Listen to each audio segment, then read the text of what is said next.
RAM, SRAM को काम करते रहने के लिए लगातार विद्युत आपूर्ति की आवश्यकता होती है। लगातार विद्युत आपूर्ति बने रहने के कारण इसके अंदर भंडारित किए जाने वाले डेटा को याद रखने के लिए रिफ्रेश नहीं करना पड़ता है और हालांकि यह एक अस्थिर मेमोरी होती है, जिसका अर्थ एक बार विद्युत आपूर्ति बाधित होने पर इसमें भंडारित सारा डेटा लुप्त हो जाता है। तो ये क्या है? SRAM है। ये क्या है? SRAM है। निम्नलिखित में से कौन सा ब्राउज़र नहीं है? तो गूगल ब्राउज़र नहीं है। किसे आधारित कंप्यूटर का जनक आधुनिक कंप्यूटर का जनक कहा जाता है? चार्ल्स बेबेज को आधुनिक कंप्यूटर का जनक कहा जाता है। कंप्यूटर प्रणाली में निम्नलिखित में से क्या इनपुट डिवाइस का उदाहरण नहीं है? तो प्रिंटर जो है इनपुट डिवाइस नहीं है, बल्कि प्रिंटर आउटपुट डिवाइस है। ये इनपुट डिवाइस नहीं है। परिधीय उपकरण कार्य क्षमता जोड़ने के लिए कंप्यूटर सिस्टम से कनेक्ट होते हैं। निम्न में से कौन सा परिधीय उपकरण नहीं है? तो मदरबोर्ड परिधीय उपकरण नहीं है। मदरबोर्ड परिधीय उपकरण नहीं है।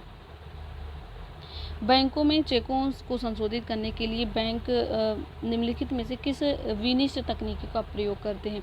चेक को संशोधित करने के लिए तो ये है MICR का।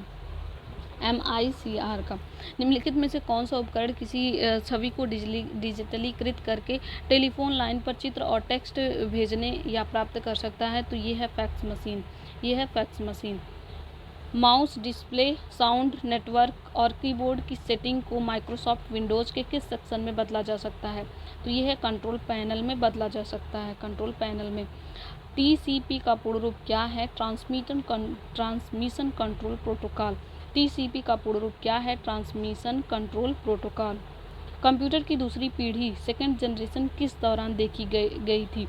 तो 1956 और से 1963 के बीच में। तो दूसरी पीढ़ी सेकेंड जनरेशन 1956 से लेकर के 1963 के मध्य। उत्तर प्रदेश के निम्नलिखित नगरों पर विचार कीजिए और जनसंख्या के आधार पर उनका अवरोही क्रम में व्यवस्थित करना है। तो इसका सही उत्तर होगा, तो पहले होगा कानपुर। तो सबसे ज़्यादा जनसंख्या कहाँ पे होगी? कानपुर में।